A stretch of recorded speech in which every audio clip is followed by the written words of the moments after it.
பெண்களுக்கு ஜனாதா தொழுகை சமுதாயத்தில் வழக்கத்தில் இல்லை. வேற பகுதியில் இருக்கா நமக்கு தெரியல. தமிழ்நாட்டை பொறுத்த வரைக்கும் பெண்களுக்கு ஜனாசா தொழுகை தொழுகிறது இல்லை. ஆனா நம்ம ஜனாசா தொழுகை என்பது ஒரு இபாதத். ஜனாசாவுக்கு செய்யற ஒரு துவாங்கிறது அது ஆம்பளை மட்டும்தான். அவனுக்கு மக இருப்பா, இறந்து போன ஆளுக்கு அவனுக்கு தங்கச்சி இருப்பா.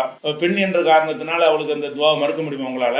அப்ப ஜனாசா தொழுகை என்பது முஸ்லிம்களுக்கு உள்ளது என்று சொல்லப்பட்டால் பெண்களுக்கு இல்லைன்னு ஒரு ஆதாரத்தை நீங்க காட்டணும். காட்டிட்டு தான் மறுக்கணும். அப்படி இல்லை, இது ஆண்கள் மட்டும்தான் இது தொழ வேண்டும், பெண்கள் தொழக்கூடாதுன்னு சொல்ல போடுமா? முதல்ல ஜனாசான்னா இறந்தவருக்கு துவா செய்யணும். இறந்தவருக்கு எல்லாரும் தானே துவா செய்யணும். சமூகத்தில் ஆண்களும் இருக்கிறோம், பெண்களும் இருக்கிறோம். அப்ப எல்லாரும் தான் அந்த இறந்தவருக்கு துவா செய்ய வேண்டும். அப்ப இது என்ன இருக்குன்னா சமுதாயத்தில் நடத்துறது இல்லை. ஆண்கள் மட்டும்தான் தொழுவிக்கிறாங்க. எல்லா தொழுவிக்கும் வர்ற மாதிரி பின் வரிசையில பெண்களை நிக்க வச்சு அவங்களும் தொழுதார்களே ஆனால்தான் அது சரியான ஒரு வழிமுறையா இருக்கும். இதுக்கு நேரடியான ஆதாரம் கூட இருக்குது. ஹாக்கிம்ல ஒரு ஹதீஸ் இருக்கிறது. அதாவது அபூ தல்ஹாவுடைய பையன், சின்ன பையன் உமையர்னு ஒரு ஆள் இறந்துடுறாரு. ரசூல் ஸல்லல்லாஹு அலைஹி வஸல்லம் என்ன செய்யறாங்கன்னா அவங்க வீட்டுக்கே போய் சின்ன பையனா இருந்ததுனால அங்கே ஜனாதா வைத்து என்ன செய்யறாங்க, தொழுவிக்கிறாங்க. தொழுவிக்கும் போது ரசூல்லா முன்னாடி போய் இமாமா நின்று கொண்டார்கள். அபூ தல்ஹா பெரிய கூட்டத்தெல்லாம் கூட்டல. அபூ தல்ஹா இந்த பிள்ளையுடைய தகப்பனார் அவர் பின்னாடி நின்று கொண்டாரு. வரா உம்மு சுலைமின் வரா அபி தல்ஹா.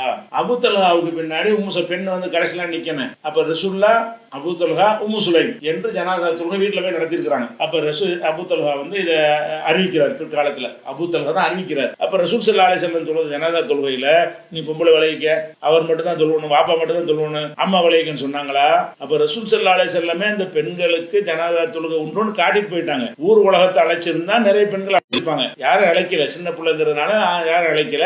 தகப்பன் தாய் மட்டும் தொழுது இருக்கிறாங்க. அப்ப அங்க ஆம்பளையிலையும் ஒரு ஆள் தான் தொழுது இருக்கிறாரு தகப்பன்கிற முறையில, பொம்பளையிலையும் தாய் என்ற முறையில் ஒருத்தங்க தொழுது இருக்கிறாங்க. இது ஹாக்கிம்ல வரக்கூடிய ஒரு ஆதாரப்பூர்வமான ஹதீஸ். அப்ப இதன்படி நம்ம பார்க்கும் பொழுது பெண்களுக்கு ஜனாதா தொழுகை இந்த ஆதாரம் இல்லாட்டாலும் உண்டுதான். என்னடா அது இபாதத்து, எல்லாருக்கும் ஆண் பெண் பொதுவுதான். பெண்களுக்கு இல்லைன்னு தடை வர்றாத வரைக்கும் பெண்கள் தொழுவலாம். அது போக நேரடியாக ஒரு ஆதாரம் இருக்குது. பெண்களுக்கு தொழுவதாக நேரடியாக வேற ஆதாரம் இருக்கிறது. கண்டிப்பாக என்ன செய்யணும், அவங்களுக்கு பெண்கள் தொழுகை அந்த உரிமையை கொடுக்கணும். அதனால பெண்கள் என்ன செய்யலாம், ஜனாதா தொழுகலாம்.